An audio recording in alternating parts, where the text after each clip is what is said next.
আসতেছে। মাহফিলের ভলান্টিয়ার যারা আছেন ভাই, বাইরের পরিবেশটা একটু ঠান্ডা করেন। এটা দিনই মাহফিল, এটা কোনো রাজনৈতিক মঞ্চ না, ঠিক কিনা বলেন? এটা রাজনৈতিক মঞ্চ, এটা দিনই মাহফিল। এখানে কোরআন হাদিসের কথা হয়। আমরা হয়তো বা অনেকে দেখতে পারতেছি অথবা দেখতে পাচ্ছি না। আমাদের চতুর্দিকে এই মুহূর্তে কোটি কোটি ফেরেশতা বসে আছে, সুবহানাল্লাহ বলেন। এই মুহূর্তে আমরা দেখতে পারি বা না পারি, অসংখ্য অগণিত ফেরেশতা আমাদের চতুর্দিকে বসে আছে। প্রতি মানুষের সাথে সাথে ডানে বামে ফেরেশতা বসে আছে, সুবহানাল্লাহ বলেন। সামনে পিছনে ফেরেশতা, ডানে বামে ফেরেশতা, সামনে পিছনে ফেরেশতা, উপরে ফেরেশতা।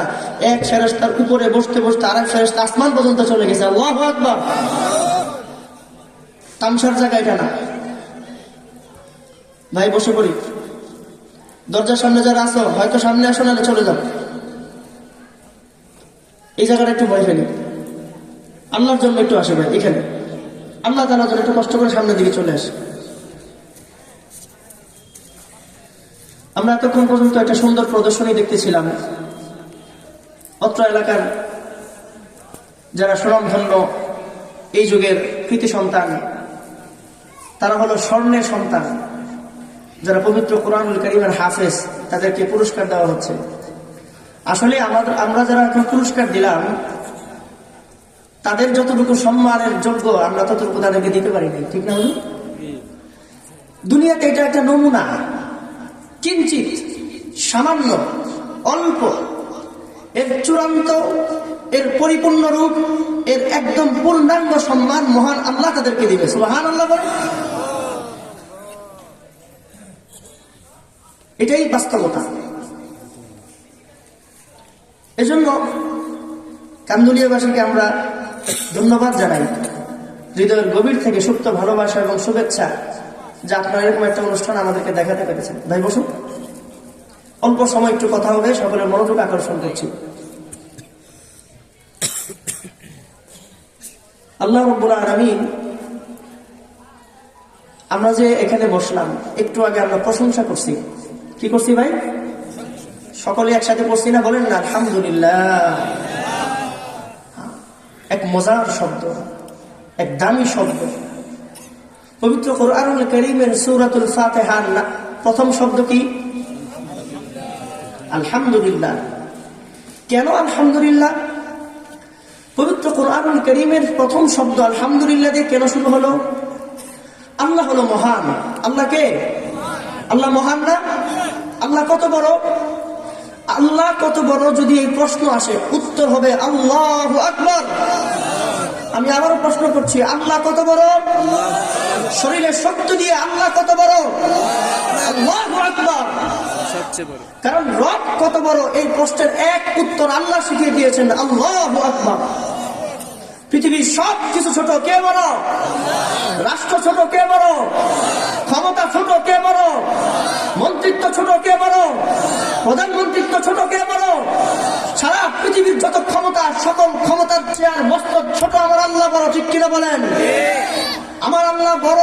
এটা আল্লাহ রাব্বুল আলামিন মানুষকে আয়োজন করার জন্য, মানুষের কানে ঢুকিয়ে দেওয়ার জন্য, মানুষের মগজে বসানোর জন্য, মানুষের দেমাগে বুঝাবার জন্য প্রতিদিন এই সারা পৃথিবীর লক্ষ লক্ষ কোটি কোটি মুয়াজ্জিনকে 5 ওয়াক্ত নামাজের সময় তাকে ওযু করায়া, তাকে পবিত্র করিয়ে, তার শরীরের সমস্ত অঙ্গ প্রত্যঙ্গগুলোকে পবিত্র করে এক মাইক সামনে নিয়ে তার নিজের 2 হাত কানের মধ্যে ঢুকিয়ে দিয়ে, বান্দা তুই আমার বড়ত্বের কথা সারা পৃথিবীর মানুষকে শুনিয়ে বল, আল্লাহু আকবার, আল্লাহু আকবার। বুঝতে পারছেন তাই? আল্লাহ যে বড়, এটা আল্লাহ রাব্বুল আলামিন প্রতিদিন কোটি কোটি মুয়াজ্জিনের জবান থেকে আল্লাহ তাকে বলেন, ঠিক না? হুজুর, আশ্চর্য। ইমামের ওযু, মুয়াজ্জিন সাহেব ওযু করতে হয়, পবিত্র হতে হয়, তার নির্দিষ্ট জায়গায় যেতে হয়, এবং প্রথমেই আল্লাহ তাআলা যে আযান দিবে, যে আল্লাহর বরত্ব বলবে, তার কানে আগে আঙ্গুল ঢোকায়।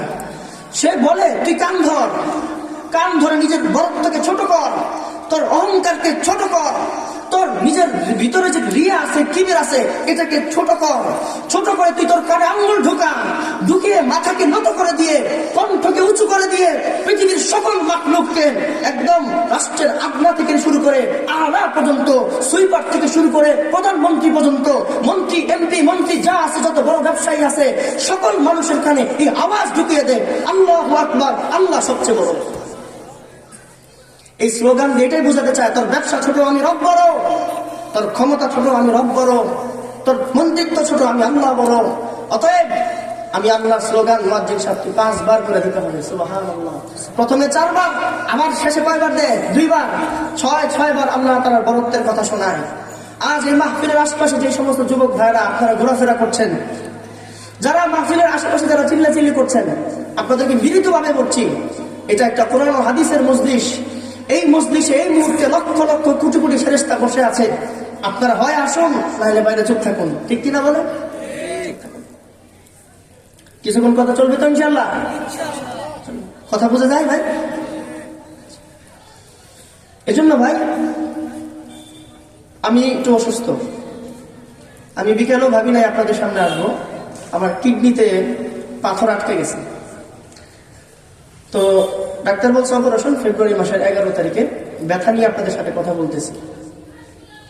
আল্লাহ তাআলার কাছে দোয়া চাই, আপনাদের কাছে দোয়া চাই, আল্লাহ যেন আমাকে সুস্থতার জিন্দেগি দান করেন। বলেন আমিন। তো মুসলমান ভাই, আমরা সকলে কি মুসলিম না? ইমানদার তো? তার আগে বলছিলাম যে আলহামদুলিল্লাহ, এটার কথার আগে শেষ করি। আমরা আলহামদুলিল্লাহ করে কার প্রশংসা করছি? কার প্রশংসা? কোন মাখলুকের প্রশংসা? আমি বলছিলাম আল্লাহ তো বড়, তাই না? আল্লাহ তো মহান, আল্লাহ বড়। পৃথিবীতে দেখবেন, পৃথিবীতে আপনারা দেখে থাকবেন, ব্যক্তি যত বড় হয় তার প্রশংসা করার জন্য, তার প্রশংসার জন্য আরেকটা লোক সেট করা হয় যে তার প্রশংসা কোন শব্দে বলা হবে। কোন অনুষ্ঠানে, কোন এরকম সেমিনারে, কোন মজলিসের মধ্যে কোন বড় ব্যক্তির আগমন ঘটলে, কথা কি বোঝা যায় ভাই? এই কথা বলে কেন? কোন বড় ব্যক্তির আগমন ঘটলে ওই বড় ব্যক্তির প্রশংসা কোন শব্দে বলা হবে, তার জন্য একটা পৃষ্ঠা লেখা হয়। সে পরে অমুক ব্যক্তির প্রশংসা করে। দুনিয়ার মানুষ তার প্রশংসা কোন শব্দে হবে, এটা দুনিয়ার মানুষ বলে you are great, you are big, you are good, you are honest, you are biggest. অনেক কথা বলে, আপনি বড়, আপনার মহান, আপনার মতো চরিত্র, অনেক অনেক অনেক কথা বলে কিনা? মানুষ বড়, তার প্রশংসা কিছু শব্দ মানুষকে শিখিয়ে দেওয়া হয় তার প্রশংসা করার জন্য। কিন্তু আমার রব হলে এতটাই বড়, আমার আল্লাহ এতটাই বড়, আমার আল্লাহ এতটাই বড়, আমার রব এতটাই বড় যে মহান রব্বুল আলামিনের প্রশংসা করার জন্য শব্দ আমার মতো 3.5 হাত 3 সারের কোন শব্দ আমি বলতে পারবো না। আমি আমার এই জবানে রবের প্রশংসার শব্দ আমি খুঁজে পাবো না। এজন্য আমি যেহেতু আমার রবের প্রশংসার শব্দ খুঁজে পাবো না, আল্লাহ আমাকে শিখিয়ে দিয়েছেন, বান্দা তুই ছোট, আমি বড়, আমার প্রশংসার শব্দ তুই বলতে পারবি না, খুঁজে পাবি না, তোর দেমাগে ধরবে না। তাই আমার শিখানো শব্দ দিয়ে বল আলহামদুলিল্লাহ। আমার শিখানো শব্দ, এই আলহামদুলিল্লাহ কার শিখানো শব্দ? দুনিয়ার মানুষের এক জায়গায় বড় কোনো ব্যক্তি আসলে, তার প্রশংসা হলে, তার যদি মন চায় তাকে কিছু দিতেও পারে, নাও দিতে পারে। এখানে যদি এই মুহূর্তে এমপি মহোদয়গণ আসেন, মন্ত্রী মহোদয়গণ আসেন, কেউ যদি তার প্রশংসা করে, প্রশংসা করার কারণে তার দিল যদি গলে, তাহলে এই এলাকার জন্য কিছু দিতেও পারে, নাও দিতে পারে। রব্বুল আলামিনের প্রশংসা যদি কেউ করে, আলহামদুলিল্লাহ যদি কেউ পড়ে, আল্লাহ তাআলা পবিত্র কোরআনুল কারীমের সূরাতুল ইব্রাহিমে বলেন, লাইন শাকারতুম লাযীদান্নাকুম। বান্দা যখন আমার প্রশংসা করবে, আমি সাথে সাথে তার নিয়ামত বাড়ায় দেব। সুবহানাল্লাহ। এজন্য আল্লাহ রাব্বুল আলামিন এই মাথা থেকে নিয়ে শুরু করে পা পর্যন্ত আমার 3.5 হাত এই ঘটের মধ্যে, এই 3.5 হাত দেহ আর বডির মধ্যে যতগুলো অঙ্গ প্রত্যঙ্গ দিয়েছেন, আমার চোখ, আমার কান, আমার দিমাগ, আমার দিল, আমার ব্রেন, আমার কিডনি, আমার ফুসফুস, আমার কলিজা, প্রত্যেকটা অঙ্গের জন্য বলেন না আলহামদুলিল্লাহ। আমি যদি চোখের নিয়ামতের কারণে আলহামদুলিল্লাহ বলি, আল্লাহ আমার চোখের নিয়ামত বাড়িয়ে দিবেন। আমি যদি আমার কানের নিয়ামতের কারণে আলহামদুলিল্লাহ বলি, আল্লাহ তাআলা আমার শ্রবণ শক্তির মধ্যে বরকত দান করবে। কথা কি বোঝা যাচ্ছে ভাই? বোঝা যাচ্ছে ভাই? হ্যাঁ, এজন্য বেশি বেশি প্রশংসা করা। মাখলুকের প্রশংসা বাদ দেন ভাই, মাখলুকের প্রশংসা বাদ দেন ভাই। আমার এই জবান আল্লাহর দেওয়া এত দামি এক নিয়ামত, এই জবান দিয়ে মাখলুকের প্রশংসা করতে করতে করতে করতে নিজেদেরকে চামচা বানায় ফেলছি আমরা। ঠিক কিনা বলেন? একটু আওয়াজ করে। মাখলুকের প্রশংসা, শুধু চতুর্দিকে শুধু মাখলুকের প্রশংসা, শুধু মাখলুকের প্রশংসা। প্রশংসা হবে কার? তিনি আমাকে অনেক কিছু দিছে ভাই, অনেক কিছু দিছে ভাই। মাখলুক আমাকে কিছুই দেয় নাই, কিচ্ছু দেয় নাই। মাখলুক আমাকে দিছে, কিছুই দেয় নাই, কিছুই দেয় নাই, দিতে পারবেও না। এই জন্য আল্লাহ বলেন, বান্দা তোর দেমাগে যদি মনে হয়, তোর দিল যদি ধরে, তোর জবান যদি মন চায় আমার প্রশংসা করবি, তুই যখন আমার প্রশংসা করবি লা যিদান্নাকুম, আমি তোর নিয়ামত বাড়ায় দিব, তোর নিয়ামত আমি বাড়ায় দিব। তুই জিহ্বার কারণে প্রশংসা কর, আমি জিহ্বার নিয়ামত বাড়ায় দিব। কানের কারণে বল, আমি কানের নিয়ামত বাড়ায় দিব। কিডনির কারণে বল, কিডনির নিয়ামত বাড়ায় দিব। তুই যেই কারণে আমার প্রশংসা করবি আমি সেই কারণে তোর নিয়ামত বাড়ায় দিব। ওয়ালা ইন শাকারতুম ওয়ালা ইন কাফারতুম, যদি আমার নিয়ামত না হয় বান্দা, আমার শুকর আদায় যদি না হয়, আমার প্রশংসা যদি না হয়, ইন্না আযাবি লাশাদীদ, ইন্না আযাবি লাশাদীদ। মনে রাখবি, জেনে রাখ, বুঝে রাখ, মনে রাখবি, আমার প্রশংসা না করে যদি মাখলুকের প্রশংসা করস, আমি তোকে কঠিন কঠিন কঠিন কঠিন কঠিন আযাবে গ্রেফতার করবো। নাউযুবিল্লাহ বলে। আজ কি পরিমাণ আযাব আমাদের চতুর্দিকে দেখেন, কি পরিমাণ আযাব। চোখের সামনে যা দেখবেন সব হলো আযাব, সব হলো আযাব, সব আযাব। ঘরে আযাব, পরিবারে আযাব, রাষ্ট্রে আযাব, মহল্লায় আযাব, পৃথিবীতে শুধু আযাব আর আযাব। এই আযাবের সাথে আমরা কেউ মোকাবেলা করতে পারছি না। এই মাহফিলগুলো কেন করা হচ্ছে ভাই? আপনাদের কানে আল্লাহ তাআলার বরকতের কথাগুলো পৌঁছে দেওয়ার জন্য, পৌঁছে দেওয়ার জন্য। এই এত আয়োজন, এত টাকা পয়সা খরচ করছে, যদি আমরা দুটো কথা আপনাদের সামনে বলতে না পারি, তাহলে এই মাহফিলের কোনো সার্থকতা নাই, কোনো সার্থকতা নাই ভাই। আজ তো আমরা এখানে নিশ্চিন্তে স্বাধীনভাবে বসে আছি। পৃথিবীর অনেক রাষ্ট্র এই মুহূর্তে নিশ্চিন্তে স্বাধীনভাবে 2 রাকাত নামাজও পড়তে পারে না, পড়তে পারে না ভাই। আজ বাংলাদেশের মুসলিম লক্ষ লক্ষ মসজিদ, লক্ষ লক্ষ মাদ্রাসার পরেও মসজিদগুলো এখন বিরান, মসজিদগুলো এখন খালি, টাইলস দিয়ে সুন্দর চাকচিক্য পাচ্ছে, কিন্তু মুসল্লি খালি, মুসল্লি শূন্য ভাই। একদিন আফসোস করবেন, যেদিন সেজদা দেওয়ার তৌফিক মালিক কেড়ে নেবেন। যদি কখনো পা চলে যায়, যদি কখনো কোমর চলে যায়, সেদিন আফসোস কর, আফসোস শুধু লাগবে, আফসোস, হ্যাঁ আজকে আমি সেজদা দিতে পারতেছি না আল্লাহকে। পৃথিবীর অনেক মুসলিম রাষ্ট্রে এখন এই মুহূর্তে মুসলমান সেজদাও দিতে পারতেছে না, মসজিদে যেতে পারতেছে না। চতুর্দিকে শুধু বোমের আওয়াজ, শুধু ধ্বংসের আওয়াজ। কোথায় কোন সময় কে যে মারা যাবে কেউ বলতে পারতেছে না। কিছুদিন আগেও ফিলিস্তিনের প্রতি ওয়াক্ত নামাজের পর, আমরা তো 5 ওয়াক্ত নামাজ পড়ছি, তারা 5 ওয়াক্ত নামাজের পর পর জানাজার নামাজ পড়ছে, জানাজার নামাজ পড়ছে। 5 ওয়াক্ত নামাজের পর তারা শত শত লাশ নিয়ে জানাজার নামাজ পড়ছে। এরকম এক নিরাপদ, নিঃস্বাধীন, নিশ্চিত একটা জীবন যে আল্লাহ দিছে, বলা উচিত না আলহামদুলিল্লাহ? তাহলে আরো কিছুদিন আমার এই রাষ্ট্র স্বাধীন থাকবে, ঠিক কিনা বলে ভাই? কথা কি বোঝা যাচ্ছে? আল্লাহ তাআলা আমাদেরকে বোঝার এবং আমল করার তৌফিক দান করেন। আমি যে আপনাদেরকে বললাম ভাই, আমাদের চতুর্দিকে ফেরেশতা আছে। কি করতেছেন তারা লিখতেছে, কি ভাবছেন তার ভিডিও হচ্ছে, কি কল্পনা করছেন সব দেখা হচ্ছে। এটা কি বিশ্বাস হয়? বিশ্বাস রাখলে তো ইমানই থাকবে না। আজকের নাস্তিকরা এগুলো বিশ্বাস করে না, অমুসলিমরা সেটা ভিন্ন হিসাব, কিন্তু নাস্তিকরা এগুলো বিশ্বাস করে না। কিন্তু আমরা তো এগুলো বিশ্বাস করি। আমানতু বিল্লাহ ওয়া মালাইকাতি ওয়া কুতুবিহি ওয়া রুসুলিহি ওয়াল ইয়াউমিল আখির ওয়াল কদরি খাইরি ওয়া শাররিহি মিনাল্লাহি তাআলা ওয়াল বা'সি বাদাল মাউত। এই 7টা বিষয়ের মধ্যে ফেরেশতা আছে না? ফেরেশতার উপর ইয়াকিন করতে হবে।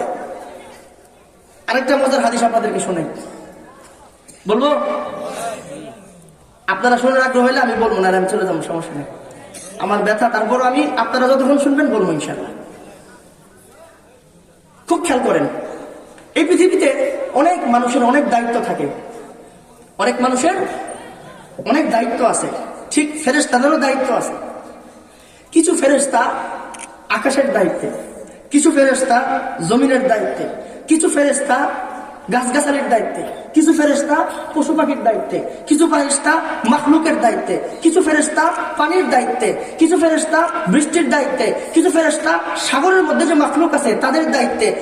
এক কথায় বলতে গেলে চন্দ্র সূর্যের দায়িত্ব ফেরেশতা আছে, গ্রহ নক্ষত্রের দায়িত্বের মধ্যে ফেরেশতা আছে। কিন্তু আমরা এই মুহূর্তে যেই জায়গার মধ্যে বসে আছি, চতুর্দিকে যে ফেরেশতারা বসে আছে তারা হয়তোবা কারো কোনো দায়িত্ব ছিল, কারো কোনো ডিউটি ছিল, কিন্তু রাসূলুল্লাহ সাল্লাল্লাহু আলাইহি ওয়াসাল্লামের হাদিস, ইন্না লিল্লাহি মালাইকাতি ইয়াতুফুনা ফিল আরদ ফাইদা ওয়াজাদু কওমান, রাসূল বলেন এই পৃথিবীতে অসংখ্য ফেরেশতা জমিনের মধ্যে বিচরণ করে ঘুরে বেড়ায়। যখনই কোনো ওয়াজ থেকে, যখনই কোনো মাহফিল থেকে, কোনো মঞ্চ থেকে, কোনো জায়গা থেকে, কোনো ঘর থেকে, কোনো এলাকা থেকে, কোনো মহল্লা থেকে আল্লাহ এবং আল্লাহর রাসূলের নাম ভেসে আসে। কি বলছি ভাই? আল্লাহ এবং আল্লাহর রাসূলের নাম। ক্বালাল্লাহু তাআলা ক্বালা রাসূলুল্লাহ সাল্লাল্লাহু আলাইহি ওয়াসাল্লাম, এরকম কোন কথা কোন জায়গায় আলোচনা হয়, কোন মুসলমান ওখানে বসে বসে সেই ওয়াজগুলো শুনে, সাথে সাথে তারা তাদের দায়িত্বগুলোকে ছেড়ে দিয়ে, দায়িত্বগুলো ফেলে দিয়ে ওইখানে সবার সাথে বসে যায়। এত আসতে বললেন সুবহানাল্লাহ। তাহলে এই মুহূর্তে আমাদের আশেপাশে আছে কিনা ফেরেশতা? আছে।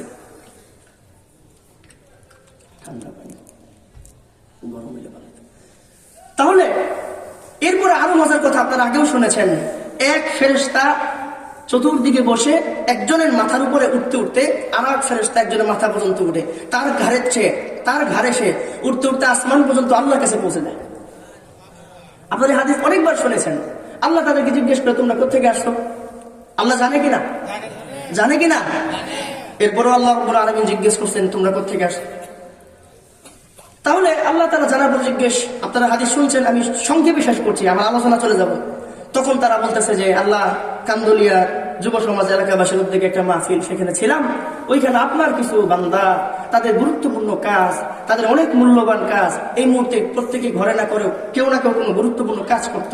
হয়তো ব্যবসা বাণিজ্যের কাজ ছিল, হয়তোবা খাওয়া দাওয়া ছিল, হয়তোবা পরিবারের সাথে সময় কাটানো ছিল, স্ত্রীর সাথে কথাবার্তা হইতো, সন্তানের সাথে কথাবার্তা হইতো। তাদের গুরুত্বপূর্ণ কাজগুলোকে ছেড়ে ফেলে দিয়ে আল্লাহ আপনার কিছু গোলাম আপনার সন্তুষ্টির জন্য আপনাকে মহব্বত করে তারা এই মাহফিলের মধ্যে বসে গেছে। সুবহানাল্লাহ। আমরা এখানে যারা বসছি, আমাদের উদ্দেশ্য কি? জান্নাত না জাহান্নাম? জোরে বলি, জান্নাত না জাহান্নাম? জান্নাত আমাদের উদ্দেশ্য। তা আল্লাহ তারা ফেরেশতাকে তাদের জিজ্ঞেস করবে, তারা যেখানে বসছে কিসের জন্য বসছে? আল্লাহ আপনার কাছে জান্নাত চায়, আপনার কাছে ক্ষমা চায়। আরো একটা প্রশ্ন করছে, তারা ওখানে কি করতেছে? বলতো ওয়াইসাব্বিহুনাক ওয়াইউমাজ্জিদুনাক ওয়াইউকাব্বিরুনাক ওয়াইউহাম্মিদুনাক, আল্লাহ আপনার প্রশংসায় প্রশংসায় ভরপুর আলোচনা করতেছে। সুবহানাল্লাহ বলবেন না? আল্লাহ আপনার প্রশংসা নিয়ে কথা হচ্ছে, আপনার বরত্ব নিয়ে কথা হচ্ছে। আপনি বড়, আপনি লালন পালন করেন, আপনি খাওয়ান, আপনি রিজিক দেন, আপনি সম্মানের মালিক, আপনি অসম্মানের মালিক। আল্লাহ আপনি না দিলে তারা চলতে পারতো না, আপনি না পারলে তারা পালতে পারতো না, আপনি না দিলে তারা খেতে পারতো না। আল্লাহ সবকিছু আপনি করেন, যা হয় আপনি করেন, যা হয় না তা আপনার দ্বারাই হয়। এই এরকম আপনার বরত্ব আর প্রশংসার কথা বলতে বলতে তারা ওখানে কান্নাকাটি করতেছে। সুবহানাল্লাহ। কি চায়? জান্নাত চায়। দেখছে কোন জান্নাত তো দেখে নাই, দেখলে কি করতো? আরো বেশি আমল করতো। বলতেছে আচ্ছা কি থেকে পানা চায়? আমরা সকলে আল্লাহর কাছে কি চাই না বলেন তো? জাহান্নাম বলেন না, কি বলেন? আল্লাহুম্মা আজিরনা মিনান নার। আবার আল্লাহুম্মা আজিরনা মিনান নার, আল্লাহুম্মা আজিরনা মিনান নার। قال رسول الله صلى الله عليه وسلم من سأل الله الجنة 3 مرات وقال في الجنة اللهم أدخله، ومن سأل الله النار 3 مرات وقال في النار اللهم أدخله اللهم أجره। রাসূল সাল্লাল্লাহু আলাইহি ওয়াসাল্লাম বলেন, প্রতিদিন যদি কোনো ব্যক্তি আল্লাহর কাছে 3 বার জান্নাত চায়, কয়বার? 3 বার যদি কেউ জান্নাত চায়, ওয়াকালা ফিল জান্নাহ, জান্নাত নিজে আল্লাহকে বলে, আল্লাহ এই ব্যক্তি আমি জান্নাতকে তোমার কাছে চাইছে, তুমি না ওই ব্যক্তিকে জান্নাত দিয়ে দাও। আবার বলতেছে, আল্লাহ প্রতিদিন যদি কোনো ব্যক্তি আল্লাহর কাছে জাহান্নাম থেকে পানা চায় 3 বার, কতবার? এর এক হাদিস হলো 3 বার। আরেক হাদিসে রাসূল বলেন, সকাল আর মাগরিবের পরে 7 বার করে যদি কেউ পড়ে আল্লাহুম্মা আজিরনি মিনান নার, তাহলে আল্লাহ তাআলা তাকে জাহান্নাম থেকে বাঁচিয়ে দিবেন। 3 বার যদি কেউ জাহান্নাম থেকে আল্লাহর কাছে পানা চায়, ওয়াকালা ফিন নার, জাহান্নাম নিজে আল্লাহর কাছে বলে, আল্লাহ এই ব্যক্তি জাহান্নামকে ভয় পায় আপনার কাছে জাহান্নাম থেকে পানা চাচ্ছে, আল্লাহ আপনি তাকে জাহান্নাম থেকে বাঁচিয়ে দেন। সুবহানাল্লাহ। তাহলে আমরা প্রতিদিন সকালে চাবো তো? আল্লাহ তাআলা বলেন, ঠিক আছে যাও, তোমরা সাক্ষী থাকো, ওই বান্দারা যেহেতু জান্নাত চাচ্ছে আর ওই বান্দারা যেহেতু জাহান্নাম থেকে পানা চাচ্ছে, আশহাদু কাল মালায়েকা, ফেরেশতা তোমরা সাক্ষী থাকো, আমি আল্লাহ তাদেরকে মাফ করে দিলাম। সুবহানাল্লাহ। জাহান্নাম থেকে মুক্তি। এমন সময় এক ফেরেশতা বলবে, আল্লাহ এই জায়গার মধ্যে অনেকে আছে যারা ওয়াজ শোনার জন্য বসে নাই, তারা বসছে বক্তা দেখার জন্য, চেহারা দেখার জন্য, সুর দেখার জন্য, বক্তার পোশাক দেখার জন্য, বুঝেন নাই ভাই? মাহফিলে বিরিয়ানি দিব কি দিব না এই জন্য, কি আয়োজন হবে, বিয়োজন হবে, এগুলো দেখার জন্য মাহফিলের আশেপাশ দিয়ে যাচ্ছে কোনো না কোনো কারণে। তো ফেরেশতারা বলতেছে হুমুল কওম লা ইয়াশকা জালিসুহুম, আল্লাহ তাআলা বলেন তারা এমন এক দল এখানে যে অন্য বিনা কারণে বসবে আমি আল্লাহ তাকেও মাফ করে দিব। তাহলে এটা নিঃসন্দেহে বরকতের জামা, ঠিক কিনা ভাই? এই জন্য ভাই চলেন শুরুর দিকে চলে যাই। আমরা সকলে কি মুসলিম না? মুসলিম কিসের জন্য? ঈমান আনার কারণে। কি আনার কারণে? ঈমান আসলে কি? আমি আজকে অল্প একটু সময়টা বোঝাতে চাচ্ছিলাম। ঈমান আসলে কি? ঈমান হলো আল্লাহ তাআলার সাথে বান্দার একটা মহব্বতের সম্পর্ক। কিসের সম্পর্ক ভাই? মহব্বতের সম্পর্ক। আজ সারা পৃথিবীর সবার সাথে আমাদের মহব্বত আছে, সকল পাখলুকের সাথে আমাদের মহব্বত আছে, সকল ইনসানের সাথে আমাদের মহব্বত আছে, আমার সন্তানের সাথে আমার মহব্বত আছে, আমার স্ত্রীর সাথে আমার মহব্বত আছে, আমার ব্যবসার সাথে আমার মহব্বত আছে, সবার সাথে আমার মহব্বত আছে। শুধুমাত্র মহব্বতটা নাই আল্লাহ। এই জায়গায় ঘাটতি থাকার কারণে মুসলমান এখন শুধু মাইর খাচ্ছে, সব জায়গায় মুসলমান এখন শুধু মাইর খাচ্ছে। এই জন্য ভাই বলছে আমরা মুসলিম, আমি যে মুসলিম, আপনি যে মুসলিম, আমার আপনার দাম কি? অনেক ফজিলতের কথা আপনি শুনছেন, আপনারা অনেকে শুনেছেন মুমিন মুসলমানের দাম কি। এবার আমি আমার জ্ঞান থেকে, আমার পড়াশোনা থেকে আমি যেটা বুঝছি সেটা হলো ভাই, এই পৃথিবী যা দেখতেছেন, 7 আসমান, ঠিক না? 7 জমিন, পৃথিবীতে কোটি কোটি গ্রহ নক্ষত্র, এই যে জগতে বসবাস করতেছে তার কাছাকাছি হলো মঙ্গল গ্রহ, তার উপরে হলো বৃহস্পতি, তার উপর ইউরেনাস, এরপরে নেপচুন। এই সারা জগৎ যেখানে বসবাস করে ওটাকে বলে গ্যালাক্সি। গ্যালাক্সি যেগুলো জায়গায় বসবাস করে এগুলো গ্যালাক্সি পুঞ্জ। এগুলো অনেকের ব্রেনে ধরবে না, বিজ্ঞান যা আবিষ্কার করছে। আমি বলতে চাচ্ছি এই সারা দুনিয়া কুল কায়নাত সব কিছু টিকে আছে, বিদ্যমান আছে, অবস্থার মধ্যে আছে, সবকিছু তার নিজের জায়গায় সচল আছে, একমাত্র মুমিন মুসলমান আছে। এই জন্য সুবহানাল্লাহ বলেন। আমার আপনার দাম এত বেশি, মুমিন মুসলমানের এই পরিমাণ দাম। এক মুসলিম যতদিন এই পৃথিবীতে থাকবে, আল্লাহ আল্লাহ আল্লাহ বললে বলা যতদিন এই পৃথিবীতে একজন থাকবে, আল্লাহ তাআলা পুরো পৃথিবীর নিজামকে আল্লাহ ঠিক রাখবে। সুবহানাল্লাহ। তাহলে আজকে ইহুদি খ্রিস্টান খাচ্ছে আপনার আমার জন্য, তারা এত সুন্দরভাবে বসবাস করতেছে আপনার আমার জন্য।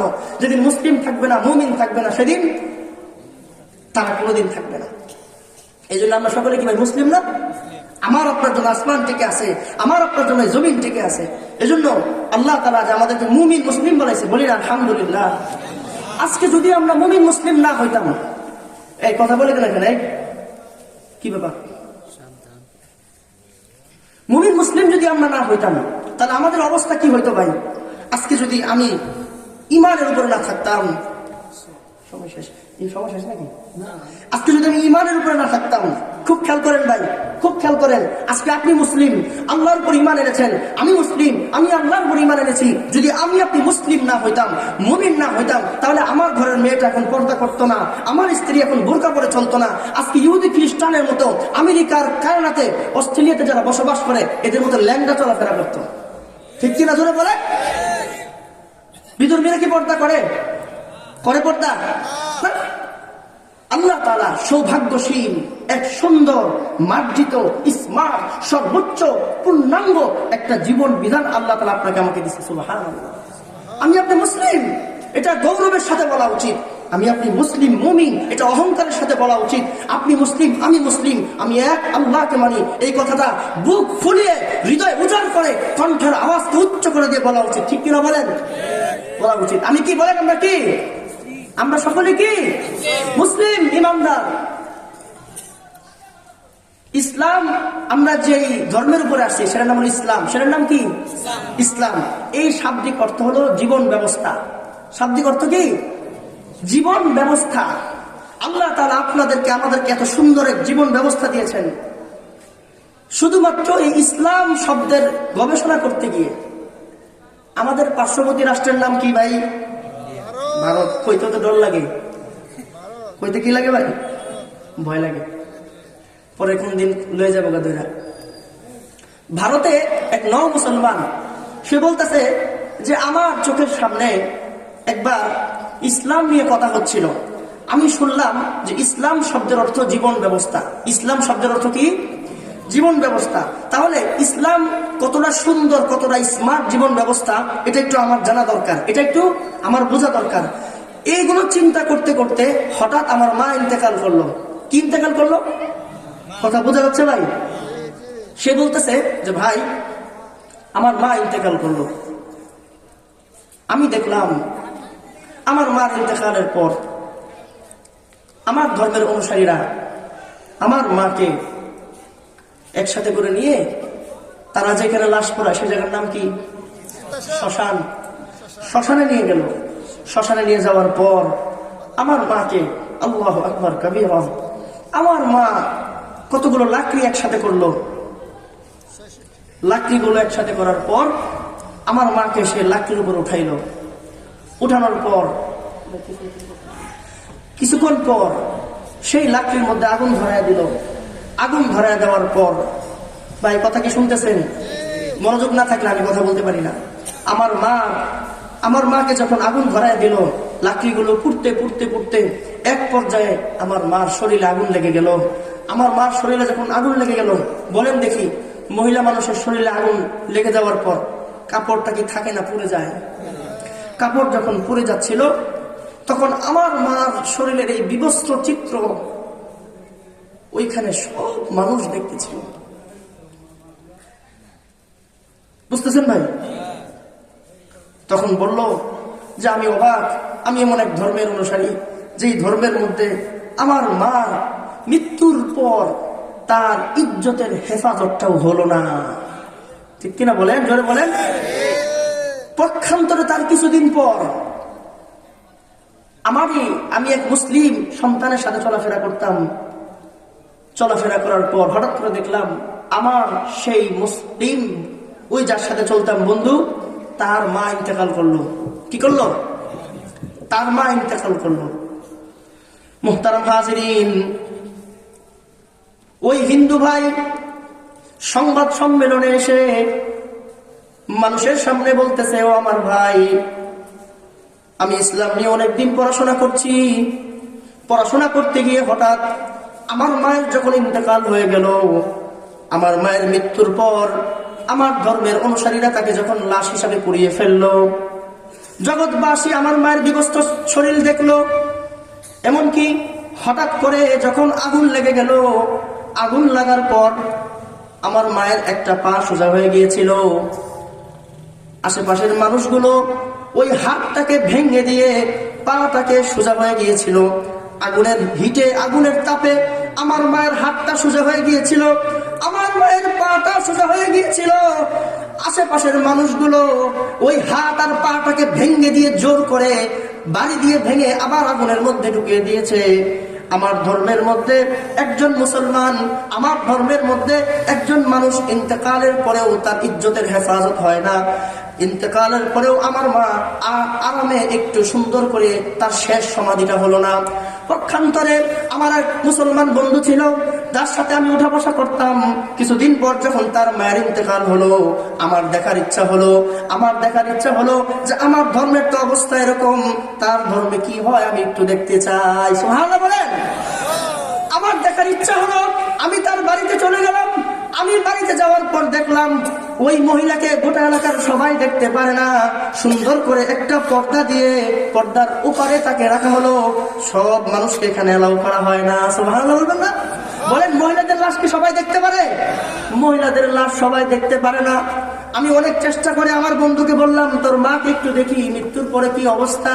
সে বলল, না, আমার মা মুসলিম, আমাদের ধর্মের একটা নিয়ম হলো মৃত্যুর পর, মৃত্যুর আগেও এবং মৃত্যুর পরেও মহিলাদের পর্দা ফরজ। সুবহানাল্লাহ।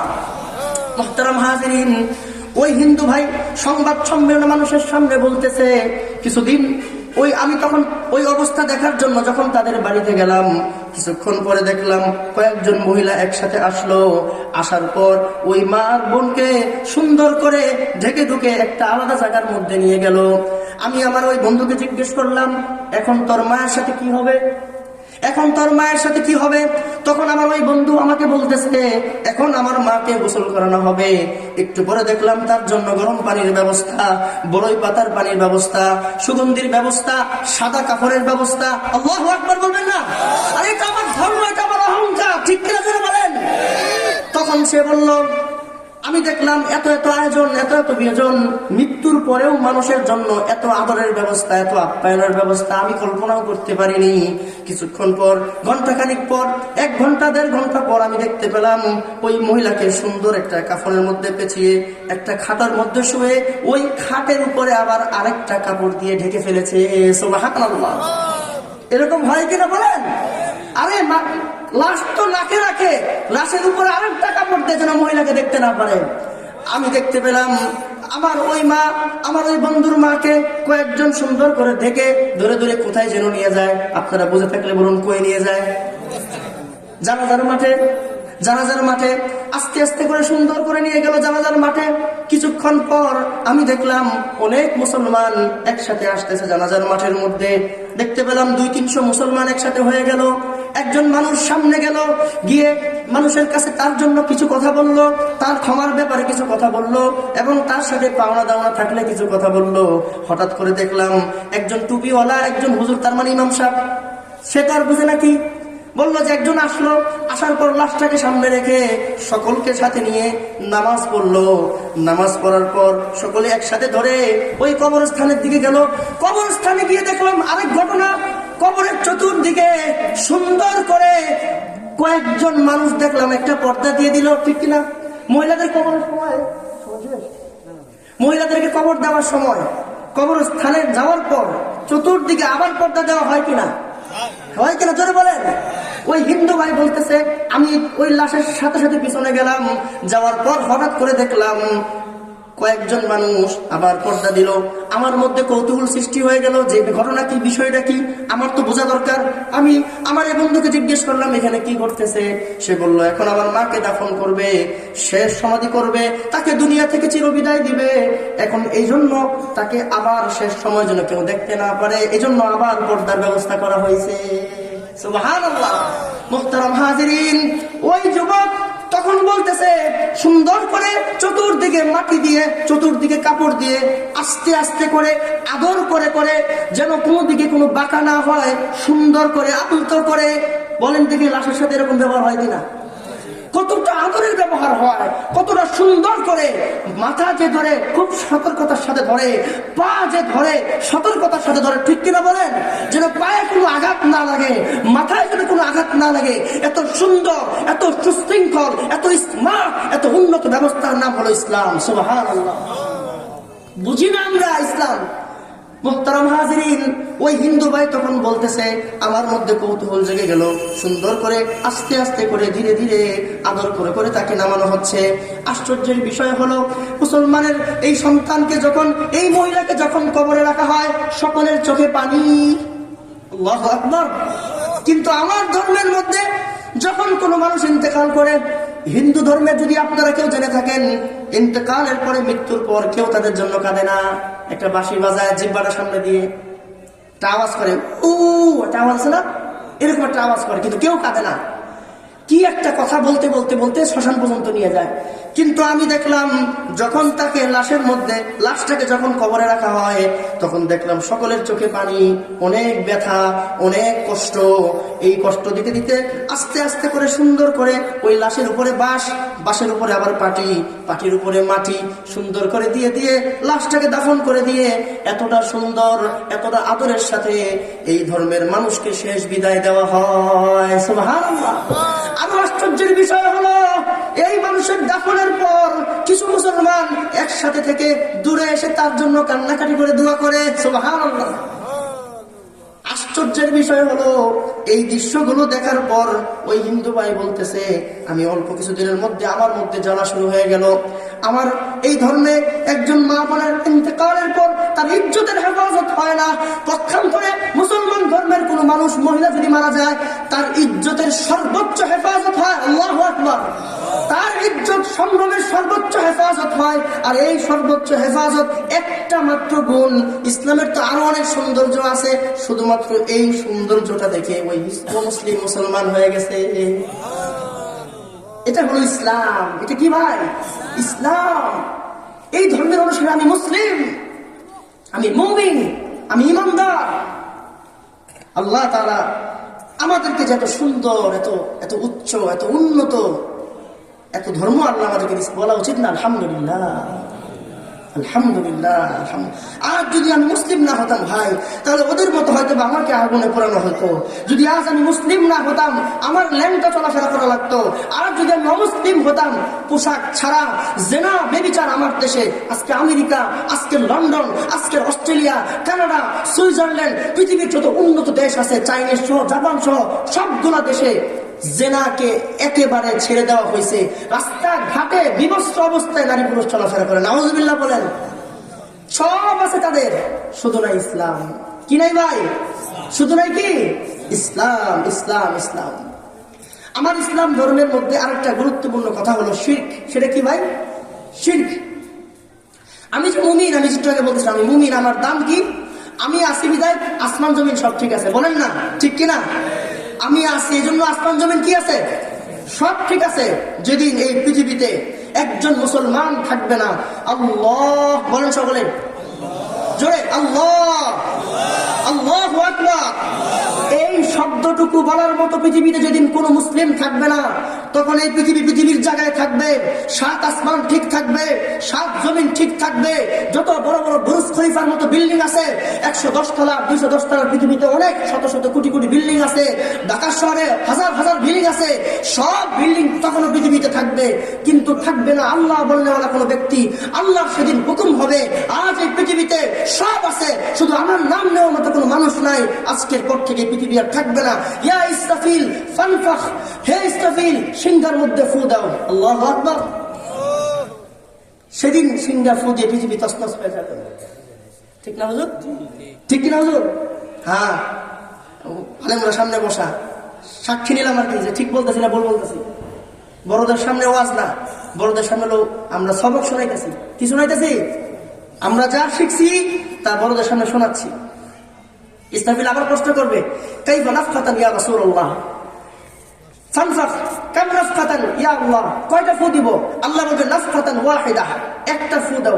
এক ফুর সাথে কাহালকাতিল ফালাইস সামাই ওয়াল আরদি ওয়ান নুজুমি ওয়াশ শামসি ওয়াল কমারি ওয়াল জিউদ, সব এক ফু দেওয়ার সাথে সাথে চন্দ্র, সূর্য, গ্রহ, নক্ষত্র, পৃথিবীর সবকিছু তোমার মতো তছনছ হয়ে উঠতে থাকবে। আল্লাহু আকবার বলবেন না? এই ঘটনা কোন দিন ঘটবে বলেন তো দেখি, যদি একদিন বসে থাকেন? আর এই ঘটনা কেন ঘটবে? যেদিন আমি আপনি থাকবো না, আল্লাহ বললে যখন কেউ থাকবে না, তাহলে সারা পৃথিবী টিকে আছে কাদের গুণে? ইমানদারদের গুণে। আমরা এখন কাফেরদেরকে বলতে চাই, কার দয়ায় সিন্নি খাও, মোল্লা চিল্লা না। ঠিক কিনা বলেন? কার দয়ায় সিন্নি খাও, মোল্লা চিল্লা না। আজ আমাদের উপরে সবচেয়ে বেশি আক্রমণ, আমাদের উপরে সবচেয়ে বেশি অত্যাচার, আমাদের উপরে জুলুম নির্যাতন, আমাদের মুসলিম দেশগুলোর মধ্যে তারা তামা বানায় ফেলতেছে মারতে মারতে। একদিন আসবে, ভেরি সুন, খুব শীঘ্রই ইনশাআল্লাহ সারা পৃথিবী আবার আমাদের দখলে আসবে ইনশাআল্লাহ। অপেক্ষায় থাকেন ইনশাআল্লাহ। যুবকরা তৈরি হও। অনেক তো মোবাইলে সময় দিচ্ছেন, অনেক হয়েছে সময় নষ্ট। এবার আল্লাহর জন্য কিছু করতে শিখেন। বলি না ইনশাআল্লাহ, আমরা আল্লাহর জন্য করবো ইনশাআল্লাহ। আল্লাহর জন্য করবো। কার জন্য? হায়াত আল্লাহ দিছে, অনেক কিছু নষ্ট করছে অন্য জায়গায়, আমরা আল্লাহর জন্য করবো তো ইনশাআল্লাহ। এবার আসেন, আমি যে বলছিলাম ইসলাম একটা গুরুত্বপূর্ণ বিষয় হলো শিরক। কি ভাই? আল্লাহ তাআলা সব পছন্দ করেন। আমার ধর্মের মধ্যে একটা গুরুত্বপূর্ণ বিষয় হলো আল্লাহ তাআলা শিরক পছন্দ করে না। কি পছন্দ করে না? শিরক পছন্দ করে না। শিরক পছন্দ করে না। তো আল্লাহ তাআলা যে শিরক পছন্দ করে না, এই ব্যাপারে আমি একটু কথা আপনাদেরকে বলি। গ্রামগঞ্জে অনেক শিরক চলে, অনেক ধরনের শিরক চলে। শিরকের সংজ্ঞা, শিরকের প্রকার, শিরক কি কি করলে ঈমান থাকে, কি করলে ঈমান চলে যায়, এগুলো আমরা সকল মুসলমান এলাকার মধ্যে থেকে, এলাকার ইমাম সাহেবের কাছ থেকে ভালো করে শিখব। এখানে একটা মৌলিক কথা আপনাদেরকে বলতে চাই, মৌলিক একটি কথা আপনাদেরকে বলতে চাই। আমরা অনেকেই শুনি যে শিরক আল্লাহ পছন্দ করে না। এখন আমি আপনাকে বলি, শিরক আমি আপনিও পছন্দ করি না। শিরক শব্দের অর্থ হলো শরিক। শিরক শব্দের অর্থ কি? বাংলায় শরিক, শরিক শব্দের অর্থ হলো অংশীদার। কি ভাই? অংশীদার মানে, কথা বলতেছে কেন? মানে হলো আমার এই জায়গা, কথার কথা এই জায়গার মালিক যদি আমি হই, কেউ যদি এসে বলে যে এই জায়গাটা আমার, পছন্দ করবো আমরা? আমার এই জায়গার মধ্যে কেউ যদি ভাগ বসাইতে চায়, পছন্দ হবে আমার? হবে? হবে না। এবার বলেন, সন্তান আমার, বাপ কারে বলবে? যার সন্তান তাকে। এখন সেই সন্তান যদি তাকে বাপ না বলে আরেকজনকে বলে, এটা ওই বাপ মেনে নিবে? স্ত্রী যার, ওই স্ত্রী যদি ওই স্বামী ছাড়া আরেকজনের সাথে তাফালিং করে, উল্টাপাল্টা করে, স্বামী কি এটা মানবে? এবার কি বুঝছেন শিরিক কাকে বলে? বুঝছেন ভাই? স্বামী স্বামীর জায়গায় শরীক পছন্দ করে না, বাবা বাবার জায়গায় শরীক পছন্দ করে না, কোন জায়গার মালিক যে সেই জায়গায় আরেকজন দখল করলে সেটা পছন্দ করে না। রব্বুল আলামিন যিনি আপনাকে আমাকে অনেক কিছু দিছে, যিনি আপনাকে আমাকে এত কিছু দিছে, এত কিছু দিছে, তিনি কি শরীক পছন্দ করবেন? সুবহানাল্লাহ বলবেন না? বলেন দেখি, সন্তান আমারে কি দিছে? কিছুই দেয় নাই ভাই, খালি একটু একটু আব্বা আব্বা কয়। একটু বয়স হয়ে যাওয়ার পর আমার অল্প একটু পালে। আমার স্ত্রী আমাকে কি দিছে বলেন? কিছুই দেয় নাই। বিবাহের পরে হয়তো একটু খেদমত করছে, একটু খাবার টাবার দিছে। কিন্তু বলেন, স্ত্রী হওয়ার আগে আপনি যখন ব্যাচেলর একা একা আমরা জীবনযাপন করছি, আমার কাছে আপনাদের সকলের কাছে যেই যোগ্যতা দেখে আপনার শ্বশুর আপনার কাছে মেয়ে দিছে, ওই যোগ্যতা রাখার দেওয়া। সুবহানাল্লাহ বলবেন না?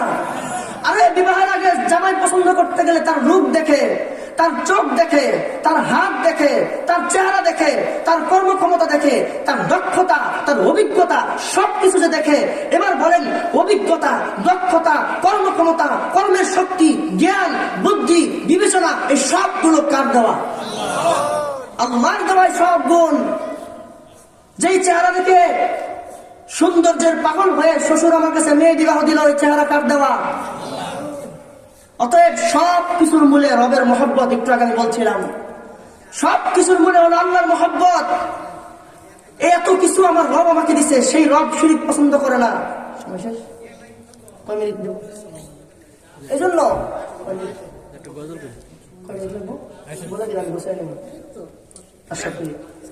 তাহলে এই সব কিছু কার দেওয়া ভাই? আল্লাহর দেওয়া সবকিছু। আল্লাহ তাআলা শরীক পছন্দ করে না। এজন্য আমি বলছিলাম ভাই, আমি আপনি যেহেতু ইমানদার, আমি আপনি যেহেতু মুসলিম মুমিন, এজন্য আমি যেহেতু ইমানদার, আমি কখনো আল্লাহর সাথে শরীক করবো না ইনশাআল্লাহ। বলি শিরিক থেকে বেঁচে থাকবো, শিরিক থেকে বেঁচে থাকবো।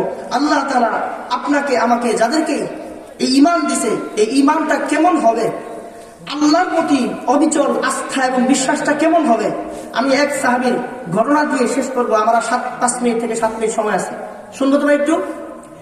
আমরা যে মুমিন মুসলিম, আমাদের ঈমানটা কেমন হওয়া উচিত, কেমন ভাবে আমার নেওয়া উচিত, কেমন ভাবে আমার দেখা উচিত। আসেন, রাসূলের একজন সাহাবী, নাম হলো খুজাইমাতুল আনসারী। নাম কি ভাই?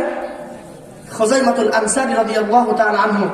তিনি, তার একটা ঘটনা, একদিন রাসূলুল্লাহ সাল্লাল্লাহু আলাইহি সাল্লাম রাস্তা দিয়ে যাচ্ছিলেন।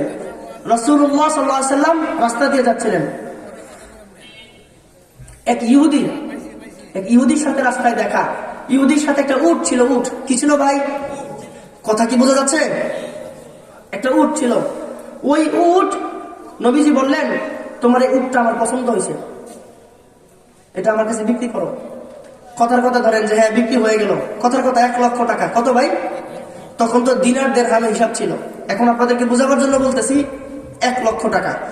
ইহুদি রাসূলকে 1 লক্ষ টাকা দিলেন, দিয়ে একটু সামনে চলে গেলেন। আর রাসূল সাল্লাল্লাহু আলাইহি সাল্লাম উটটাকে কিনে একটু সামনে যাওয়ার পর ইহুদি জানোয়ার, কমবখ্ত, বদমাইশ, সে আবার ঘুরে বলতেছে, ইয়া মুহাম্মদ, বলেন না সাল্লাল্লাহু আলাইহি সাল্লাম, হে মুহাম্মদ, আমার কাছ থেকে তুমি যে উটটা কিনছো, সেই উটের টাকাটা আমার কাছে আমারে দেবো। বুঝে থাকলে বলুন কি করছে এখানে? ওয়াজ বোঝেন না, এখানে টাকা দিল না একটু আগে, এখন আবার কি বলতেছে? এটা কি করলো? বাটপারি। সারা পৃথিবীর সব ইহুদি এরকম বাটপারি, ঠিক কিনা বলেন? তারা সবসময় বাটপারি করে মুসলমানের সাথে, সব জায়গায় বাটপারি করে, সময় খুব কম। এরপরে বলতেছে, আমি আপনাকে টাকা দিলাম। বলতেছে না, তুমি টাকা দিলে সাক্ষী দাও। ইসলামের একটা গুরুত্বপূর্ণ বিধান হলো সাক্ষী দেওয়া। কি দেওয়া? সাক্ষী দেওয়া। অতএব সাক্ষী তখন দিতে পারতেছে না। তখন রাসূলুল্লাহ সাল্লাল্লাহু আলাইহি সাল্লাম উনি ওনার জায়গার মধ্যে দাঁড়িয়ে আছেন, ডানে তাকাচ্ছেন, বামে তাকাচ্ছেন, সামনে তাকাচ্ছেন, পিছনে তাকাচ্ছেন, সাক্ষী তিনি খুঁজে পাচ্ছেন না। হঠাৎ করে তিনি দেখলেন দূর থেকে একজন লোক দেখা যাচ্ছে, তিনি আসতেছে, ভাসমান অবস্থা, চেহারা কি চেনা যাচ্ছে না, দেখা যাচ্ছে না। একটু কাছে আসার পর দেখা যাচ্ছে যে একজন সাহাবী, নাম হলো খুজাইমাতুল আনসারী রাদিয়াল্লাহু আনহু। তিনি একটা ঘোড়ার পিঠে করে আসতেছেন, সামনে রাসূলকে দেখে তিনি ঘোড়া থেকে নেমে গেলেন, তাকে জিজ্ঞেস করলেন, হে খুজাইমা। খুজাইমা রাসূলকে জিজ্ঞেস করলেন, ইয়া রাসূলুল্লাহ, এখানে কি হলো ইহুদির সাথে? রাসূল বললেন, সব ঘটনা বললেন। একটু আগে সে এই করছে, আমি তার কাছ থেকে উটটা কিনছি, তাকে আমি টাকা দিছি, সে সামনে গিয়ে আবার বলতেছে আমি তাকে টাকা দিই নাই। বুঝতে পারছেন ভাই? এখন খুজাইমা বলতেছে যে এখন আমি কি করবো, আমার কাছে সাক্ষী নাই। তখন সে বলল, কি করবো? খুজাইমা বলতেছে, আশহাদু আল্লা ইলাহা ইল্লাল্লাহ ওয়া আন্না মুহাম্মাদুর রাসূলুল্লাহ ওয়া আন্না তুতিকা ইয়া রাসূলুল্লাহ। বলতেছে আমি সাক্ষ্য দিলাম আল্লাহ ছাড়া ইবাদতের উপযুক্ত আর কেউ নাই। আর ইহুদি, আমি তোকে সাক্ষী দিলাম আল্লাহর রাসূল তোকে টাকা দিয়ে দিয়েছে। সুবহানাল্লাহ বলবেন না? তখন যে প্রশ্নটা করা হয়েছে ওই প্রশ্নটা আমার এখন আপনাদেরকে বলা মাকসাদ। রাসূল তখন খুজাইমাকে জিজ্ঞেস করলো, খুজাইমা, তুমি তো এই ঘটনার জায়গায় তুমি ছিলে না, আমি যে ইহুদিকে টাকা দিলাম কি দিলাম না সেটা তো তুমি দেখো নাই। ইহুদির সাথে আমার যত কাজকর্ম হইলো, কারবার হইলো, তুমি তো এগুলো দেখো নাই, না দেখে তুমি কিভাবে বিশ্বাস করলাম? খুজাইমা তখন যে উত্তরটা দিছে বজ্র হুঙ্কারে এবং অত্যন্ত উঁচু আওয়াজ বলল, ইয়া রাসূলুল্লাহ, আমি আমার দু চোখে কখনো জান্নাত দেখি নাই, কখনো জাহান্নাম দেখি নাই, কবরে কি হবে আমি জানি না, হাসরে কি হবে আমি জানি না, ঊর্ধ্ব আকাশে কি আছে আমি কিছুই জানি না। আপনি বলছেন আমি মুসলিম হয়েছি, আপনি বলার সাথে সাথেই বাবা মার ধর্মে লাথি দিয়ে আমি মুসলমান হয়ে গেছি, আর সামান্য কয়েকটা টাকা আপনি ইহুদিকে দিয়েছেন, এটা আমি বিশ্বাস করবো না? সুবহানাল্লাহ। এই হলো না দেখে বিশ্বাস। এটা কি ভাই? না দেখে বিশ্বাস। ঈমান হলে এমনই হবে, খুজাইমাতুল আনসারীর মতো হবে। আমরা দুচোখে কোনো কিছুই দেখি নাই, কিন্তু না দেখলেও আমার রবকে, আল্লাহ যা বলছে সব সত্য কিনা, রাসূল যা বলছে সব সত্য কিনা, ইন্না রাসূলা রাব্বি হক, ইন্না ওয়া'দা রাব্বি হক, রাসূল যা বলছে সব সত্য বলছে। অতএব আল্লাহ এবং আল্লাহর রাসূলের সব কথা সত্য। আল্লাহ বলেছেন, ইয়া আইয়ুহাল্লাযীনা আমানু, হে ঈমানওয়ালারা, উদখুলু ফিস সিলমি কাফা, তোমরা ইসলামের মধ্যে পরিপূর্ণভাবে দাখিল হও। অতএব আমরা সকলেই আজকে থেকে নিয়ত করি, আল্লাহ তাআলা এবং আল্লাহর রাসূল আমাদেরকে যা বলেছেন ইসলামের মধ্যে আমরা ঢুকে তা পরিপূর্ণভাবে আমরা পালন করব। নামাজ ফরজ হলে নামাজ পড়বো, রোজা ফরজ হলে রোজা রাখবো, হজ ফরজ হলে হজ দিব, যাকাত ফরজ হলে যাকাত দিব তো ইনশাআল্লাহ। আল্লাহ যা যা বলছে কোনো সুবিধাবাদী ইসলামে যাব না, কোনো সুবিধাবাদী ইসলামে যাব না। আমার যেখানে সুবিধা সেখানে মানবো, যেখানে সুবিধা নাই সেখানে মানবো না, এই জাতীয় কোনো কাজ করবো না। আল্লাহ রাব্বুল আলামিন আমাদের সকলকে পরিপূর্ণ ইসলাম মানার তৌফিক দান করেন, ইসলাম মেনে সাচ্চা খাঁটি মুসলিম হওয়ার তৌফিক দান করেন। আল্লাহ আজকে যারা অনুষ্ঠান করেছে তাদেরকে আল্লাহ আপনি কবুল করেন। এখানে যারা আমরা একসাথে বসে ওয়াজ শুনেছি, জান্নাতেও আল্লাহ আমাদের সকলকে একসাথে রাখার তৌফিক দিয়ে।